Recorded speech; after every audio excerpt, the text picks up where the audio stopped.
What's going on, y'all? I'm Lawrence. Welcome to Just Geeking Out. You see the hat, you saw the thumbnail, you read the title. I just got home from seeing Superman. A friend of mine works at Warner Brothers, and they were doing an advanced screening. I walked on the Warner Brothers lot and went into their screening room, which is pretty much a giant theater, got some popcorn, and I watched James Gunn's Superman. And I wanted to get my thoughts out as fresh as possible. I'm going to give you a little spoiler free review. And then I'm going to get a little spoilery, but I'm going to save the deep dive for later. I need to marinate on this. I need to probably watch it again. And when I do my deep dive, I don't want to be alone. I want to have my friends, my cousin. I want to talk about this movie deeply with people, but let's get it in. Spoiler free right now, I really enjoyed this freaking movie. I really did. I loved the movie. It is not perfect. It has its flaws. The good. It is Superman through and through. Like if you grew up with the comics, Christopher Reeve, Superman, if you like All-Star Superman, Superman for all seasons, you've read those 80s comic books. If you enjoy Silver Age Superman, this is it.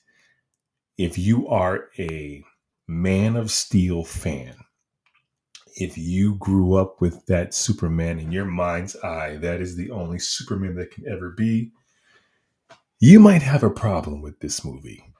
It is the antithesis of Man of Steel. It is literally the complete opposite. It's almost hard to believe they're based off of the same source material. Of course, the guy is the same, but it is so different. It is night and day. It is apples and oranges. But I thought the film was great. The casting was amazing. David Corn Sweat is Superman in every way. Rachel Brosnahan, honestly, might be our best live action Lois ever. I mean, she jumps off the page like Christopher Reeve, like Robert Downey Jr. She feels like you just pulled her from the comics or Superman the animated series. She is Lois. But let me tell you, and before I get that, I'm getting too excited. Jimmy Olsen, Perry White, the whole Daily Planet cat, Grant, perfectly cast. You feel like you stepped into a page in a comic book, and everyone is represented like perfectly. But the standout performer for me in this film, Nicholas Holt, killed it as Lex Luthor. Killed it. Killed it.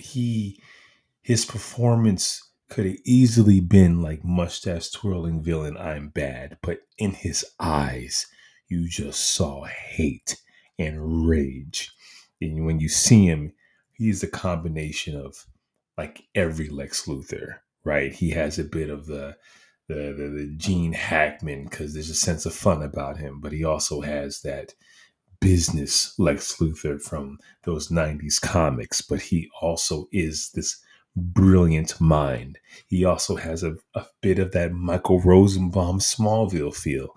He was excellent. He was amazing. I would say he's the standout performance, and that's amongst a bunch of other standout performances. Mr. Terrific, Guy Gardner, Hawk Girl, all just wonderfully and perfectly cast. And like I said, David Corn Sweat he's Superman.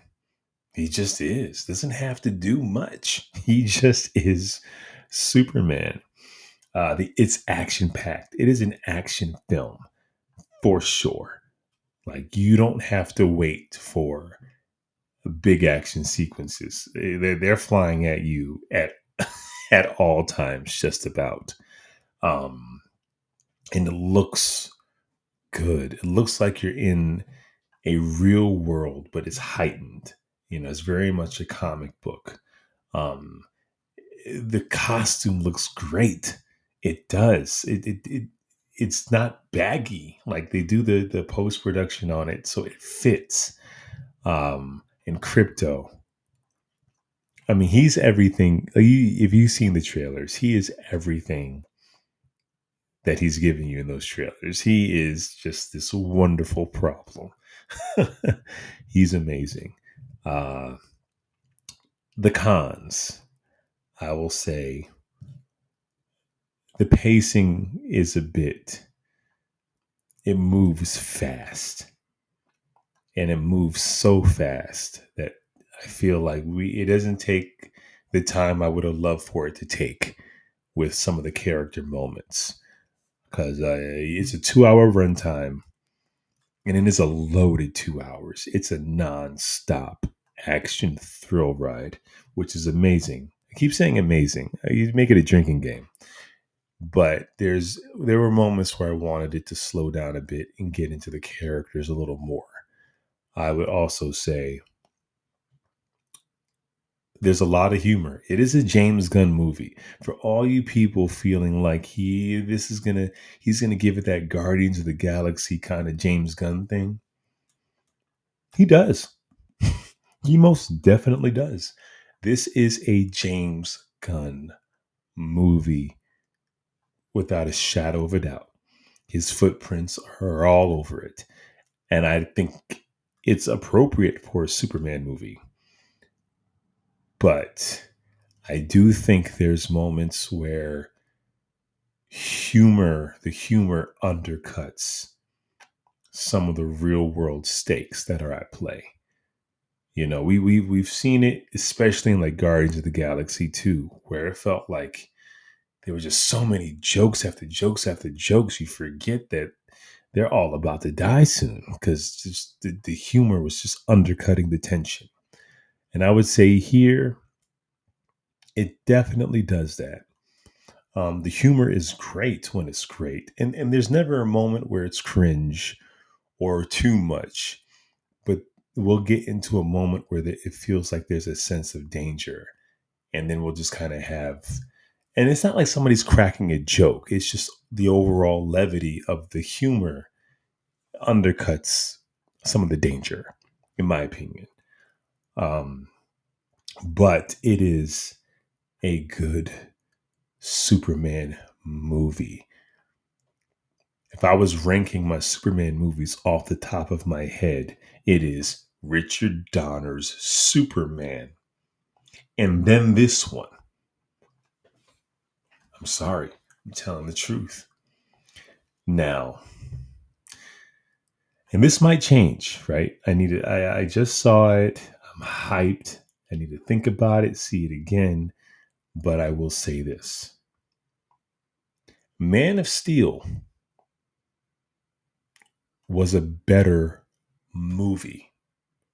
Pace, uh, character, better movie.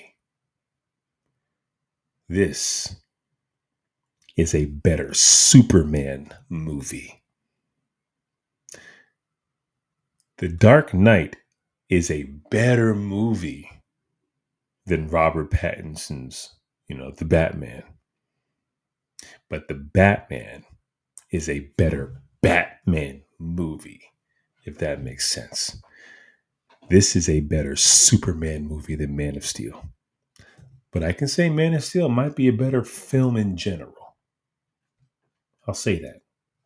So if you're a Superman fan, you have to see this film. You might bump up against some things with James Gunn. This may not be the tone you like. Everything you're seeing in the trailer, where it feels like lighthearted and the tone kind of feels, it might be a little silly, a little fun. That's the movie. James Gunn is not hiding the tone from you. That's the movie. Of course, there's more weight and more depth, yes, but he's already shown you what to expect. If that's not your bag, you may not have a good time. But if you're a Superman fan, you have to see it. You just have to. Uh, Let me get into some spoiler territory. I'm not going to get too deep into it. Like I said, I want to do a bigger deep dive with some friends, and I need some time to think on it. But I will say I am really happy I went all in on these freaking Superman figures because I was like, I'm buying all these figures. I hope I like the movie. And I do. And I'm happy I got them. That being said, some spoiler talk. Um, I really loved my favorite scene in the movie, I have to say, and you saw parts of it in the trailer, is the conversation that Lois and Clark have in her apartment. It's a long scene, and it's the only moment we get in the movie where we feel like it slows down to have character moments. We don't really we get another one later, but it's really nonstop action. But I love that scene so much. I love my favorite versions of Clark Kent, the man, is Superman and Lois, Tyler Hoechlin, Tom Welling, Smallville, and Dean Cain, Lois and Clark. I like Clark to be a real person. You know, I don't care for there to be not a guy in the middle. I don't think he's Superman pretending to be Clark Kent, but he's really Superman the whole time. So I don't really rock with that when it comes to that interpretation. Although I love the Richard Donner film, product of its time, I do feel like there's a guy in the middle, and that guy is a farm boy from Kansas who was raised by good parents with good values, who steps into a world that might be way more imperfect than he realized. So in that scene with him and Lois, he is frustrated. He is emotional. He is getting a little attitude. And I love it because Clark, he has a personality. He's not just this stoic do-gooder. No, he's a person. He had a childhood. He had friends. He has an opinion. He has a strong point of view. And in that scene, you got to see it. And the frustration of being maybe like the last good guy in the world, the frustration of like, why doesn't anyone understand what I'm trying to do? I don't have an agenda. I don't care about red tape. Someone needed my help and I had to help them. Why can't you see that? I really love David's performance in those scenes. And then Rachel, because you really see Lois Lane. You really see her mind isn't as black and white. You don't do good without consequences. You can't just go into a foreign nation and kind of threaten the president of that nation. Now, Superman didn't see it that way. You know, me and him, we had a talking to. She's like, what does that mean? He starts breaking down how his actions have consequences. But for Clark, he's like, it's just way more simple. I'm here to do good, and I want to do good. Why is everyone else making it so difficult? And Lois is like, you have too much power to decide what's good. Because by you doing what you think is good, you broke so many international laws. So it was just really great to see their perspectives and their romance. They have so much chemistry. They have so much chemistry that it almost sucks that we don't get more of them, because we really don't. We get that scene and then a scene later when he's looking for crypto, but we don't get a whole lot of Lois and Clark moments, which I loved that this scene was as long as it is, because it is a very long scene, and then especially in an action film. And but without that scene, we don't get much of Lois and Clark. So I would have loved to have more Lois and Clark. I think it would have been necessary. Uh, we also don't get much of Clark Kent in the glasses. You know, the other the scene you see in the trailer of him at the Daily Planet is the only time you see Clark Kent with the glasses. Um, so with the exception of He's on the phone with his parents, and it's kind of cute. But outside of that part of the scene, with the clips and the previews and the trailers, you've seen just about every Clark Kent in the glasses moment there is in this film, which I think, of course, I want to see more.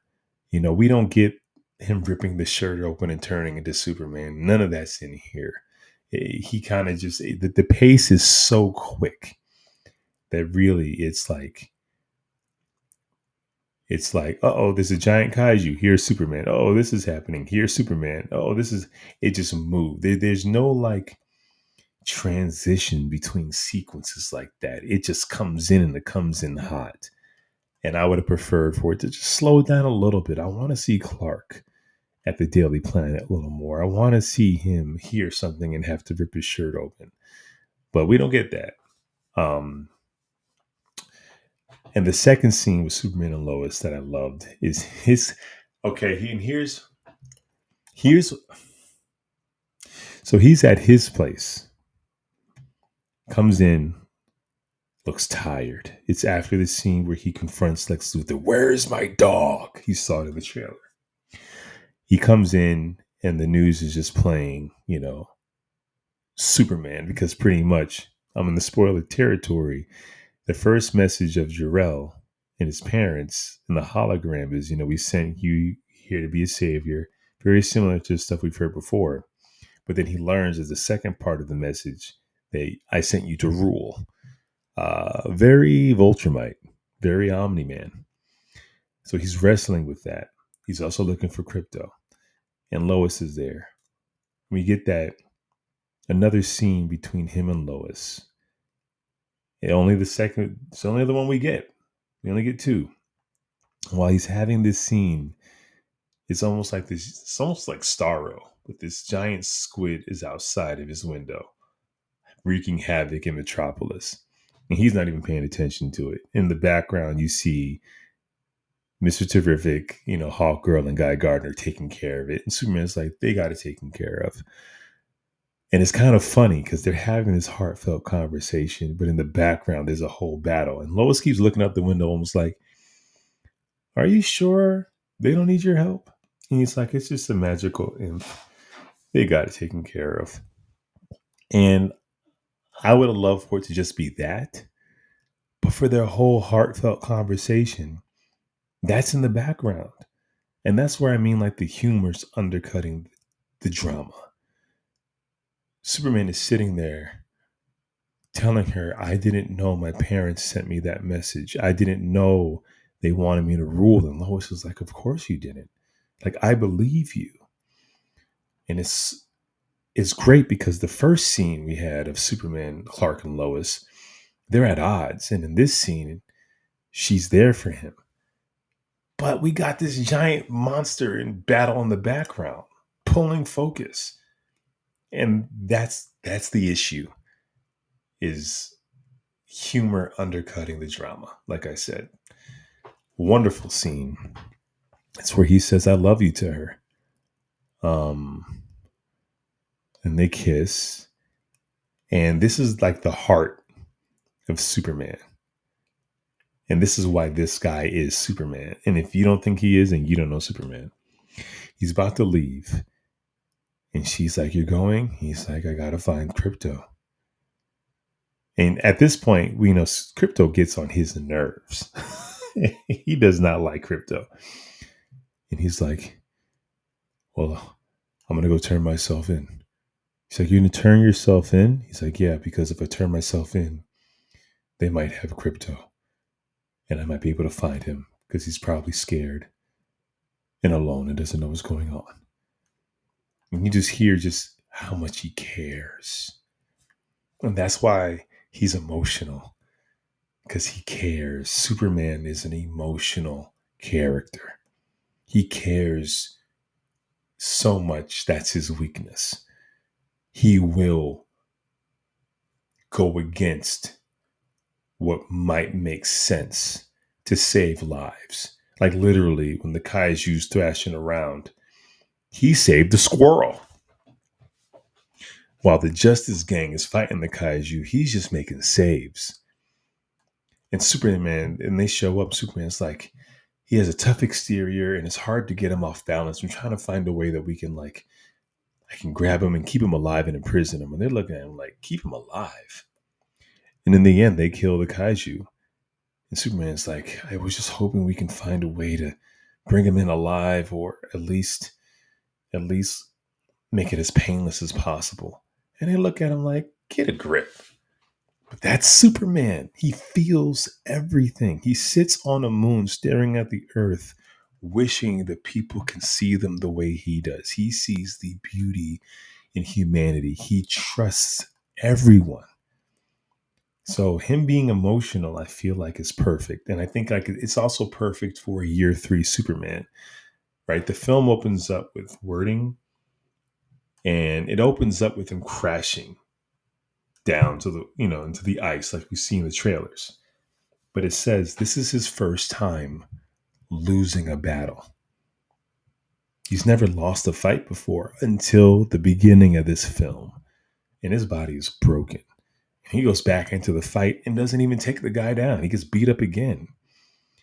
So we're stepping into a young, very vulnerable Superman. Up until this point, every decision he made and every foe he fought, he won. But this film opens up with him breaking international laws, making people question him, and getting his butt whooped. So it's pretty cool. So yeah, I love those scenes where we see his emotion. I think that's where Superman is just great. Um, Spoiler alert, Ultraman is who we think it is. It is a clone of David Corn. So it is not Henry Cavill under there. Sorry, guys. It is his clone. It is a bizarro Ultraman clone.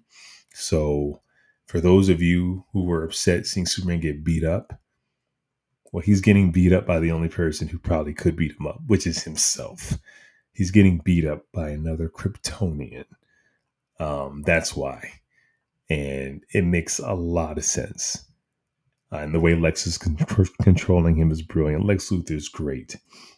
And he has this monologue where he just talks about how envy is his strength. And that is true. He envies him. When his name is put in the same sentence as Albert Einstein, he throws up a little bit in his throat because he doesn't want to be equal to anyone. He wants to be the best. And Nicholas Hoult had that in his entire performance.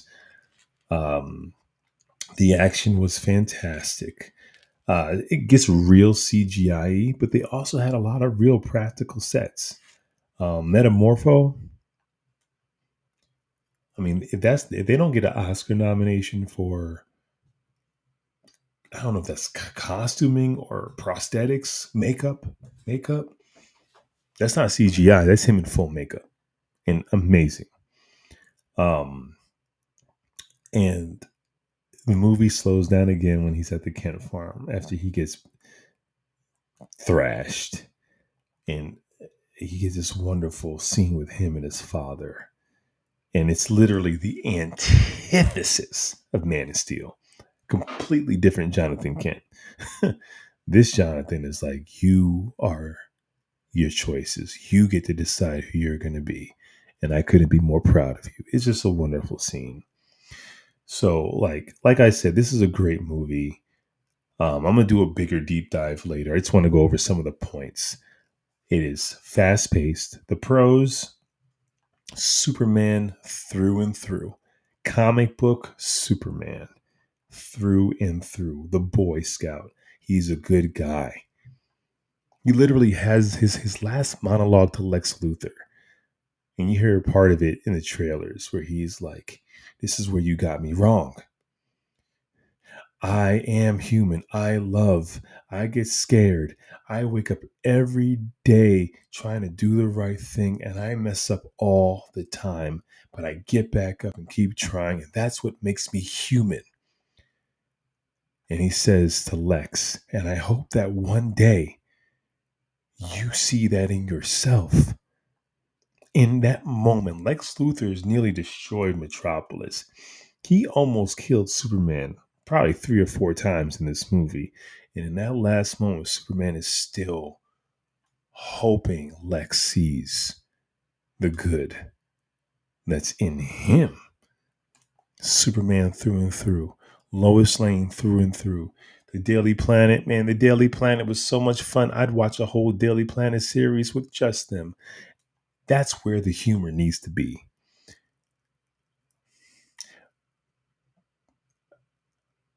My biggest issue with the film.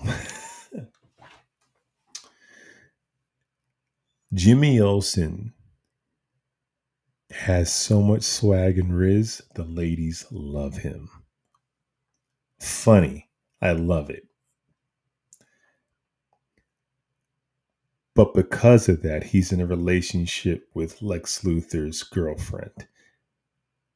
And she loves Jimmy so much, she's willing to tell him in an indirect way everything Lex Luthor is planning, which gets Lex put away.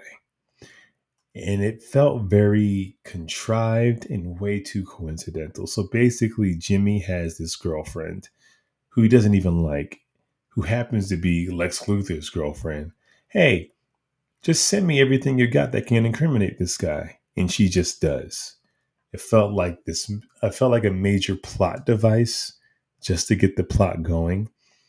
But Jimmy Olsen kind of saves the day because he's dating the right girl. And honestly, that kind of felt a little cheap. That felt cheap to me. It felt like if it weren't for how good the actors are and the humor was funny, it would have been like, what the hell? This is how Lex Luthor gets taken down? His girlfriend tells a guy she's seeing on the side all of his master plan.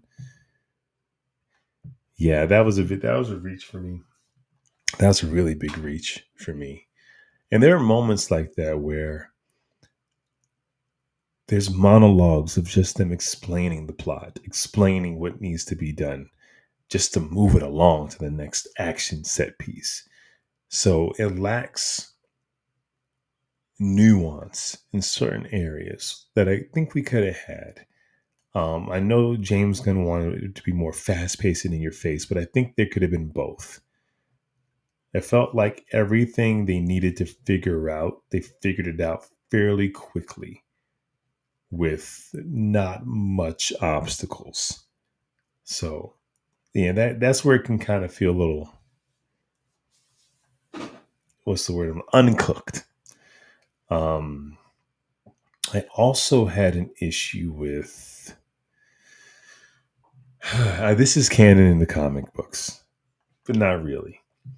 They go out of their way to explain Clark Kent's glasses. Now, I'm being a big Superman fan. I'm being a geek right now. And they talk about how it's hypno glasses, that he puts them on, and it pretty much makes people see him the way he wants them to see him. And that did exist in like the 70s. I don't remember exactly when it stopped, but I hate that James Gunn made that part of his canon, that Clark Kent is hypnotizing people, because it undercuts. Then honestly, there's no point for David Cornsweet to make his Clark Kent any different than a Superman, because we see you, but if they see you as this kind of nerdy or more bloated guy, there's nothing you have to do as an actor to make them feel different, because you're hypnotizing them to think they're seeing something different. So I think that in the 70s in the comics where they were trying to explain everything, sure. And it was weird in the comics too, because you would see like Clark Kent explain the glasses and then look at himself in the mirror and you see what everyone else sees. And it's like, oh, so you don't have to, you can just be you. You don't have to do anything to fool people because that's what they see. So it kind of undercuts David's performance. It undercuts Clark's performance, his ability to use different parts of himself.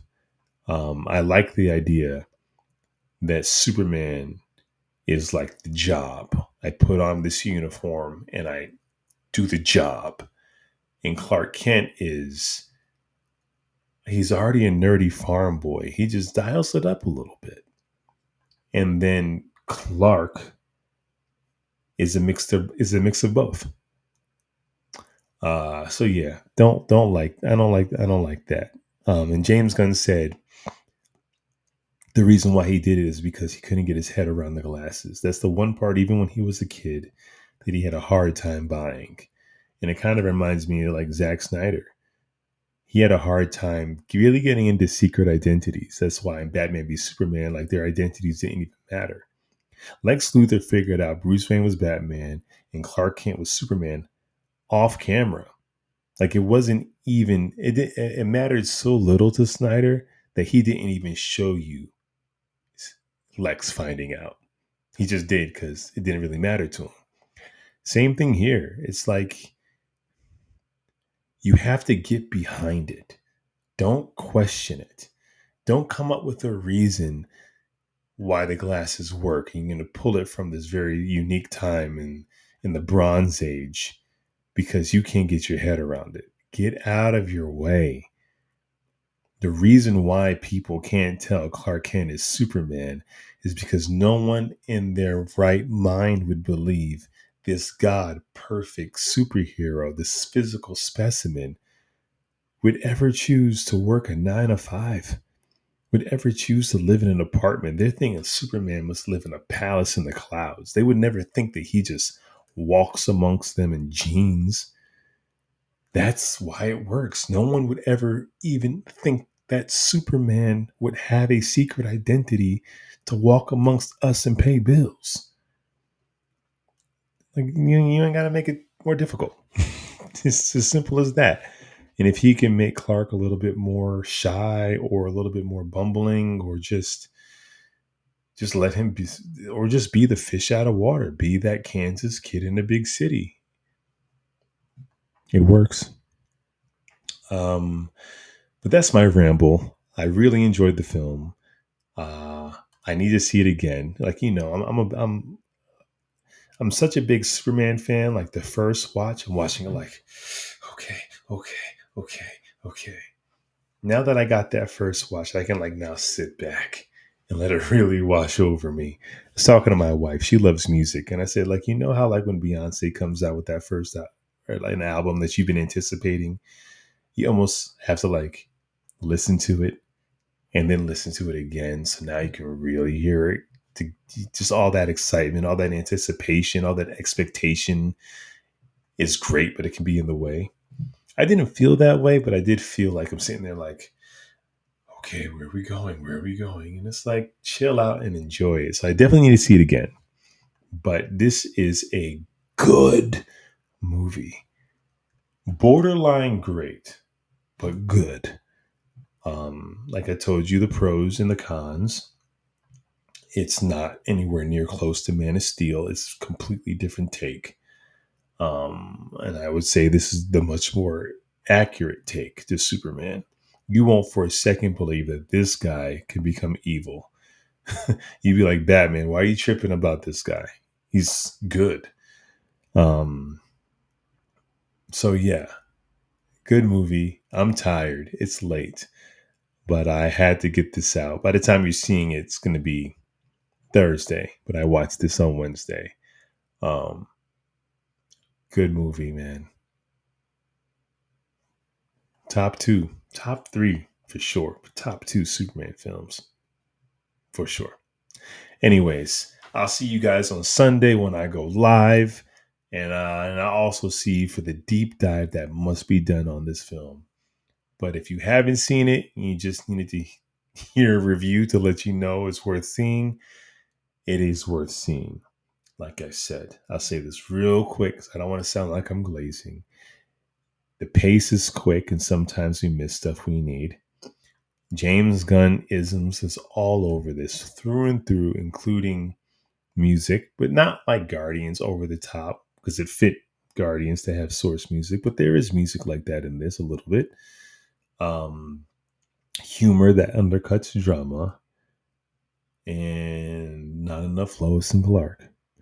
but you get a heartfelt, optimistic, wanting to do good Superman, a Lex Luthor is hell bent on destroying him just out of envy, a Lois Lane whose worldview connects wholeheartedly to this kid who grew up with a father who was in the military, and she's very skeptical. And I mean, it's the scene in Richard Donner's Superman.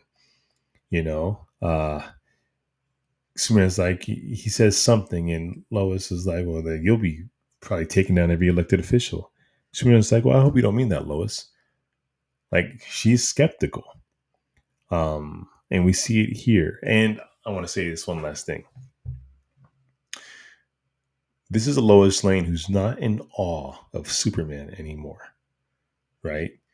Where Margot Kidder and even a lot of Terry Hatcher and most Lois Lanes, not Superman and Lois, because they're past that point too, where they're just in awe because he flew away. Yes, but he flew. That's not this Lois. When he said, I gotta go find that dog because he's lost and he's scared, so I'm gonna turn myself in so I can find him. When she saw his heart, that's when she became in awe. When she saw him lying in his bed in Smallville, vulnerable, and his parents over him, emotional because they love him so much. It's their pride and joy.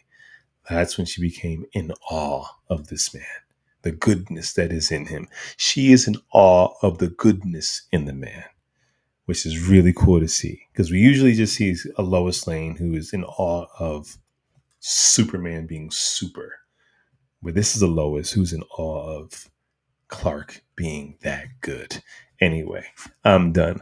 I'm sorry if I rambled for so long, but go see this movie. Let me know your thoughts in the comments section. Make sure you subscribe, hit the notification bell, and I'll see you guys live on Sunday, probably sooner. Got some unboxings, and I hope to get this deep dive sooner. So I'm gonna see you a lot this week. Anyway, I'm tired. I'm rambling. Good night, everybody. Peace.